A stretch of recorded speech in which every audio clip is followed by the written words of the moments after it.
Hello বন্ধুরা, আজকে আমরা এক্সপ্লেন করতে যাচ্ছি Hollywood silver screen Avatar fire and ash. পূর্বের ঘটনায় জ্যাকের ছেলে মারা গিয়েছিল এবং সবাই তার জন্য শোক পালন করছিল। জ্যাকের স্ত্রী মানুষ জাতিকে প্রচণ্ড ঘৃণা করে, কেননা মানুষের কারণেই তার ছেলের মৃত্যু ঘটে এবং তারা এটাও জানে যে মানুষ তাদের ওপর আবার আক্রমণ করবে। তাই জ্যাক আগের যুদ্ধে সমুদ্রের নিচে দাফন হয়ে যাওয়া সকল অস্ত্র খুঁজে বের করে এবং তাদের লিডারের কাছে নিয়ে যায়, কিন্তু তার লিডার মোটেও খুশি হয়নি।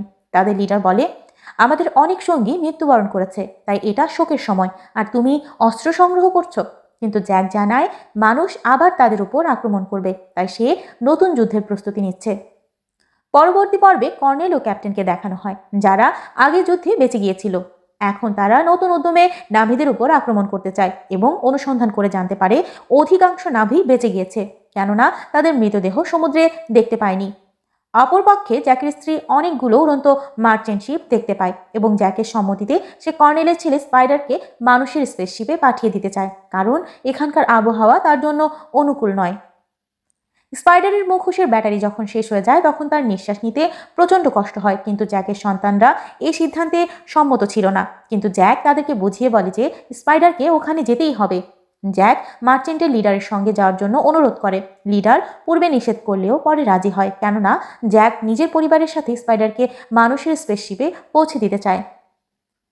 অন্যদিকে কর্নেল যখন জানতে পারে জ্যাক তার পরিবারের সাথে মার্চেন্টের উড়ন্ত স্পেসশিপে আছে, সে অনেক খুশি হয়ে যায়, কারণ সে এখন জ্যাকের পুরো পরিবারকে ধ্বংস করে দেবে। কিন্তু আমরা দেখতে পাই যে কর্নেলের সেখানে পৌঁছানোর আগেই নাভির একটা গোষ্ঠী, যারা মান কুইন নামে পরিচিত, যারা আগ্নেয়গিরির আশেপাশে থাকে এবং যারা মা এভাকেও মানে না, মার্চেন্ট শিপে আক্রমণ করে দেয়। এই গোষ্ঠীর নেতার নাম হলো ওয়ারাং এবং সে অনেক বেশি ভয়ঙ্কর। মানগুইন তাদের শিপে আগুন লাগিয়ে মার্চেন্টদের লুটপাট করে এবং সার্ভিয়দের হত্যা করে।